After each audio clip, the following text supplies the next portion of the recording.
au nom de ASPA, Sea Shepherd, Longitude 181, Fondation Brigitte Bardot et plusieurs autres associations, je crois. Jean-Bernard Galvez, bonjour. Bonjour. Vous êtes en direct sur l'antenne de Freedom. Alors, les jeunes, soyez prudents. C'est votre vie que vous mettez en jeu, là.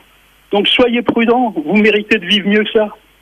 Oui, enfin, ce que vous dites, c'est quand même un peu fort. Si monsieur Jean-François Nativelle nous entend, il peut passer par le 41 51 51 s'il veut débattre un peu avec vous. Jean-Bernard Galvez, Jean-François Nativelle nous rejoint. Vous acceptez pendant 6 minutes de discuter un petit peu avec lui, d'échanger en direct sur l'antenne? Je veux bien échanger avec monsieur Nativelle. J'ai aucun problème à échanger avec monsieur Nativelle. C'est quelqu'un que je respecte profondément. Jean-François Nativelle, bonjour.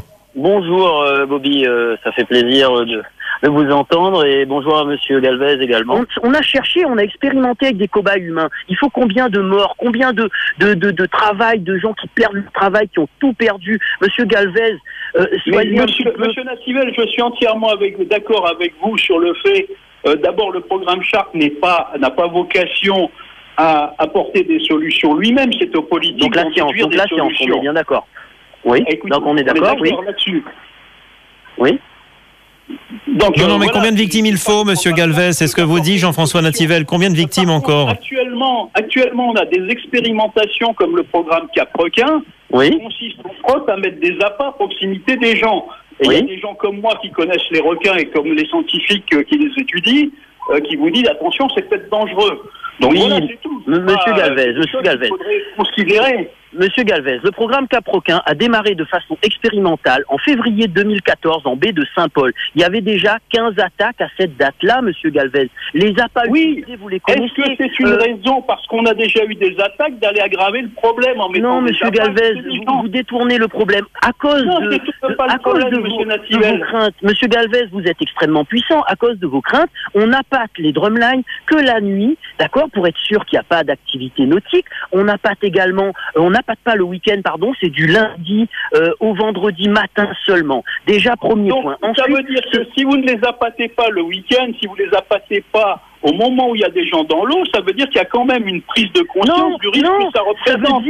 Ça veut dire que monsieur Galvez, dès qu'on a parlé des drumlines en mars 2013, il y a tout de suite eu une mouvance qui a dit oula, attention, ça va attirer les appâts. Alors que le programme Shark lui-même a capturé 80 requins, monsieur Galvez, entre 2011 et 2013, devant Boucan-Canotte, devant Roche-Noire, en déversant parfois des grosses quantités de sang dans l'océan, juste devant c'est nautique. Vous le savez. Donc on peut pas à un moment donné, on ne peut pas à un moment donné dire il faut attraper des requins pour leur coller des balises sur le dos en jetant des litres de sang et après dire qu'un petit carré de poisson va attirer tous les requins de l'océan. Arrêtez cette mauvaise foi, monsieur Galvez. Il y a une question de taille, monsieur Nativelle. J'ai plongé, pêché le requin autrefois. Il y a une question de taille dans l'appât et de nature de l'appât. Si vous mettez un gros appât gras, il va vous faire venir des requins de beaucoup plus loin qu'un petit appât maigre. Quand Cap-Requin a fait l'expérimentation en baie de Saint-Paul, ils prenaient des petits appâts maigres de 500 grammes. Maintenant, ils mettent des bonites qui sont des appâts gras de 3 kilos. Donc, je ne suis pas sûr qu'ils soient aussi gros. Je ne suis pas sûr. C'est le coordonnateur, je ne vais pas citer son nom, du programme Shark, qui a donné une fourchette, Cap-Requin, qui a donné une fourchette de 1 à 3 kilos. D'accord.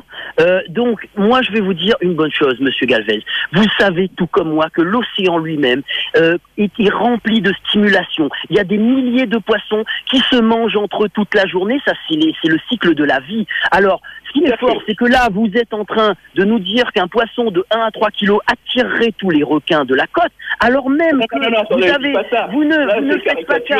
Et monsieur Galvez, vous ne mettre ce genre de choses à proximité des gens qui sont dans l'eau. Mais vous ne faites pas cas. Alors dans ce cas, allons jusqu'au bout de votre raisonnement. Une réserve marine de 4500 hectares qui a vu sa biomasse multipliée par 5, ça, ces milliers de poissons qui ont été attirés grâce à ça, ça n'attirerait pas les requins non plus. Soyons raisonnables. Si on mettait ça en proportion, il faudrait d'abord enlever la réserve marine avant d'enlever la moindre drumline.